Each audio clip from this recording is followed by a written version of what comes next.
അജയ് തറയിലും ഇതിലെന്തത്ര താല്പര്യം ബാക്കി മനസ്സിലായി. പ്രതി അന്തം വിട്ട എന്തും ചെയ്യും, മനസ്സിലായി. അപ്പൊ ഈ പ്രയാർ ഗോപാലകൃഷ്ണനും അജയ് തറയിലും VS ജയകുമാറൊക്കെ ഇട്ട ഒരു ഫോക്കസ് ആയിരുന്നു.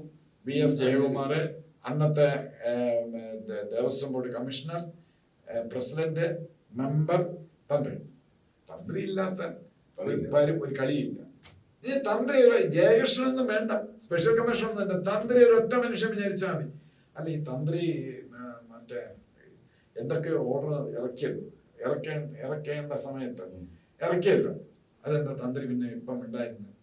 ഈ കരക്കമ്പി ഉണ്ട്, റഷീദിന് അറിയാമോന്ന് അറിഞ്ഞൂടാ. ഞാനവിടെ കൊണ്ടുപോകാനൊക്കെ ഓർഡർ ഇറക്കി, സ്വർണ്ണപ്പള്ളി കൊണ്ടുപോകാൻ അല്ലല്ല വേറെ ചില ഓർഡർ ഞാനത് പറയുന്നില്ല. അപ്പോഴേക്കാര് തന്ത്രി സംസാരിച്ചു.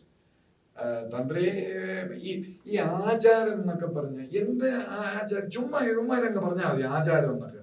ഈ സംസ്കൃതത്തില് ഒന്ന് രണ്ട് സാധനം അങ്ങ് വായിച്ചു കഴിഞ്ഞ് സംസ്കൃതം ആർക്കും അറിഞ്ഞോളല്ലോ, ഇത് മറ്റേ ഇതിൽ നിന്ന് എടുത്താണ്. ഇതൊക്കെ ഉടായിപ്പുള്ളൂ. ഈ ഇങ്ങനെയൊന്നും ഇല്ല. കൊടിമര സംഭവത്തിൽ എനിക്ക് തോന്നുന്നു ഇയാൾ അവിടെ സെക്രട്ടറി ആയിട്ടുണ്ടെന്ന് ഞാൻ ബലമായി വിശ്വസിക്കുന്നു. ഈ കൊടിമരത്തില് സെക്രട്ടറിക്ക് ഒരു വലിയ റോളുണ്ട്. ആ ഓർഡറിനെ ചവിട്ടിത്താത്ത്.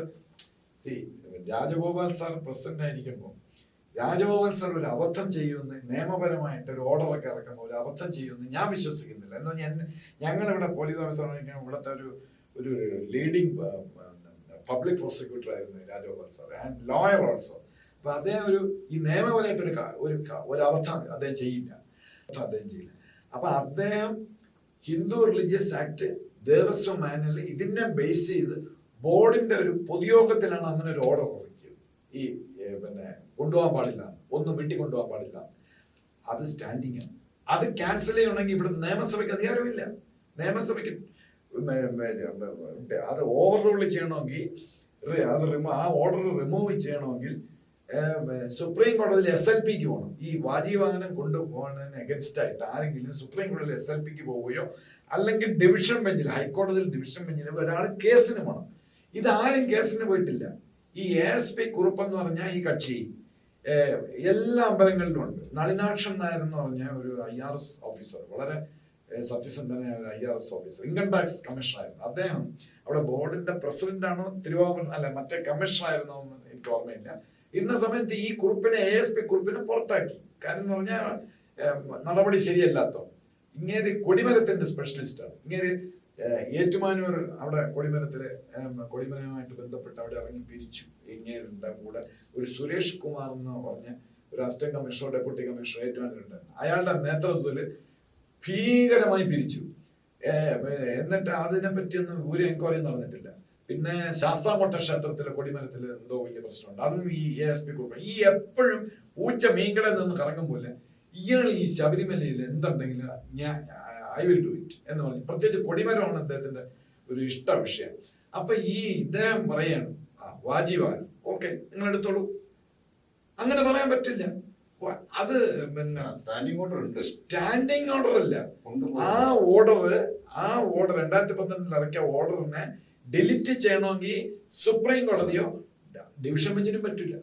ഇത് എനിക്ക് അറിഞ്ഞൂടാ ഏത് ജഡ്ജിയാണ് ഇയാൾ അപ്രീഷിയേറ്റ് ചെയ്തത്. അത് അദ്ദേഹത്തിന്റെ വർക്ക് അപ്രീഷിയേറ്റ് ചെയ്തേ ഉള്ളൂ. പക്ഷേ ഈ ജഡ്ജിമാരെ കളിപ്പിച്ചു. കാര്യം എന്ന് പറഞ്ഞാൽ ആരൊക്കെ പ്രതികളാവും അറിയാം. പിന്നെ സെക്രട്ടറി ആരാണോ അവിടുത്തെ സെക്രട്ടറി ആണോ അഡ്മിനിസ്ട്രേഷന്റെ ഹെഡ്. അപ്പൊ ഈ ഓർഡറൊക്കെ ഇടയിലും അന്നത്തെ പ്രസിഡന്റുമാരും പക്ഷെ പ്രസിഡന്റ് ഇട്ട തൊട്ട് മുമ്പ് പ്രസിഡന്റ് ഇട്ട ഓർഡർ അവിടെ ഇല്ല. എനിക്ക് അറിഞ്ഞൂടാ, ഞാൻ കണ്ടില്ല. ഞാൻ റെഡ് ലൈറ്റ് സിഗ്നൽ ഞാൻ ജമ്പ് ചെയ്യും. ഞാൻ IPS ഓഫീസറാണ്. അങ്ങനെ ഒരു മോട്ടോർ വെഹിക്കിൾ റൂളിലൊരു റൂൾ ഉണ്ടോ? ഞാൻ അറിഞ്ഞില്ല, ഞാൻ വായിച്ചിട്ടില്ല എന്ന് പറയുമ്പോൾ ignorance of law is not an excuse. അപ്പം സെക്രട്ടറി, ദേവസ്വം ബോർഡ് പ്രസിഡന്റ് ഈ ഓർഡർ ചവിട്ടിത്താത്ത് സ്റ്റാൻഡിംഗ് കൗൺസിൽ, ഈ ഹൈക്കോടതിയിൽ പോയില്ലേ സ്റ്റാൻഡിംഗ് കൗൺസിൽ, പിന്നെ അന്നത്തെ ദേവസ്വം ബോർഡ് കമ്മീഷണർ. അതാരെന്ന് പറഞ്ഞോണ്ട് എനിക്കൊരു ചെറിയൊരു ഡൗട്ടുണ്ട്. ഞാൻ ഇരുന്ന സമയത്തുള്ള ദേവസ്വം ബോർഡ് രാമരാജപ്രസാദ് അദ്ദേഹമായിരുന്നു. അദ്ദേഹം ഈ ഗാങ്ങിൽപ്പെട്ട ആളാണ്.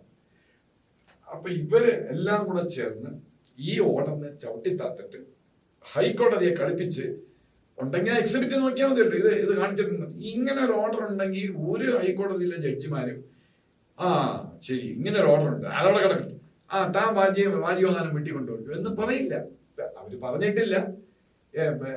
ഇവരിങ്ങനെ ഇന്റർപ്രറ്റ് ചെയ്യുന്നതാണ്. ഈ അജയ് തറയിലൊക്കെ വന്ന് ഈ ആടിനെ പട്ടിയാക്കുന്ന രീതിയിൽ അത് ഹൈക്കോടതി പറഞ്ഞത് ഇയാള് ASP കുറിപ്പ് നല്ല കാര്യങ്ങൾ കുറെ കാര്യങ്ങൾ ചെയ്തിട്ടുണ്ട്, നല്ലത്. വാജിവാഹനം എൻഡോഴ്സ് ചെയ്തിട്ടില്ല കൊണ്ടുപോകുന്നത്.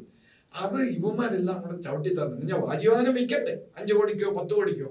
അപ്പൊ ഈ ASP കുറിപ്പുമായിട്ട് നേരത്തെ ആലോചിച്ചാണ് ASP കുറിപ്പിനെ പ്രതിയാക്കണം. ഈ ASP കുറിപ്പുമായിട്ട് ആലോചിച്ചിട്ട് അഞ്ഞാൽ ഇത്ര വിവരമില്ലാത്തതാണ്. ഇങ്ങനെ സ്റ്റാൻഡിങ് ഓർഡർ ഉണ്ട്, ഇത് നിയമസഭയ്ക്ക് പോലും ഇത് ഡിലീറ്റ് ചെയ്യാൻ പറ്റില്ല. ഒന്നീ ഇന്ത്യൻ പാർലമെന്റ് 2/3 മെജോറിറ്റിയിൽ ഇത് ചെയ്യണം. ഈ ദേവസ്വം ബോർഡിന്റെ ഓർഡറിന് അത്ര പവറാണ്. അല്ലെങ്കിൽ SLPയിൽ ഞാൻ പറഞ്ഞ സുപ്രീം കോടതിക്കോ അവന്റെ സ്ട്രൈക്ക് ചെയ്യാം. പഴയ ഒരു വലിയ ഫോക്കസ് ഉണ്ടായിരുന്നു.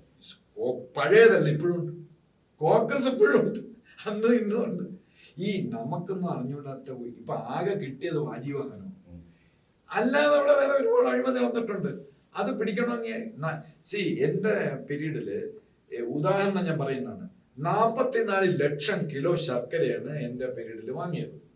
അപ്പൊ ഞാനിത് നേരത്തെ പോയി അന്വേഷിച്ച് ശർക്കര ഫാക്ടറിയൊക്കെ അന്വേഷിച്ച് ഞാൻ തിരിച്ചു വന്നു. ഞാൻ കമ്മീഷണർക്ക് പറഞ്ഞു, അന്ന് രാമരാജ പ്രസാദ്, അങ്ങനക്കറിയാം ഞാൻ ഹൈക്കോടതിയായിട്ടുള്ള ബന്ധം. ഞാൻ പറഞ്ഞു, സാറേ ഇത് 29 രൂപയ്ക്കാണ് വാങ്ങിച്ചിരിക്കുന്നത് കഴിഞ്ഞ വർഷം. 15 തോന്നുന്നു, അതോ 14. ഇവന്മാര് 35 രൂപയ്ക്ക് വാങ്ങിക്കാൻ എനിക്ക് ഇൻഫർമേഷൻ കിട്ടി, 35 രൂപയ്ക്ക്. അപ്പം ഒരു കാര്യം, ഈ സെക്രട്ടറിയുടെ ഒരു വലിയൊരു അഴിമതി ഞാൻ വിട്ടുപോയാൽ നിങ്ങൾ എന്നെ ഓർമ്മിക്കും. ഞാൻ പറഞ്ഞ സാറേ വാങ്ങിക്കരുത്. അപ്പൊ ഇങ്ങനെയൊക്കെ ഞാൻ ഹൈക്കോടതിയായിട്ടുള്ള ബന്ധം. അപ്പൊ ഞാൻ സാറേ ഞാൻ റിപ്പോർട്ട് കൊടുക്കുന്നു. അപ്പം ജയകുമാർ ഞാൻ പറഞ്ഞു, സാറേ ഒരു രൂപ 29 രൂപയായിരുന്നു, അതിന് 30 രൂപയാക്കിയ 44 ലക്ഷം × 1 44 ലക്ഷം കൈ വരും. അപ്പൊ ഇത് ഒരു 3 രൂപ 4 രൂപ ശർക്കര കൂട്ടിയാലോ കൂട്ടാം. അതായത് വിലകൾ വർദ്ധിച്ചു. കഴിഞ്ഞ പ്രാവശ്യം എത്രയായിരുന്നു, ഇപ്പം അവിടെ ശർക്കര ഫാക്ടറി അടപ്പാണ്, മറ്റാണ്, മറിച്ചാണ്.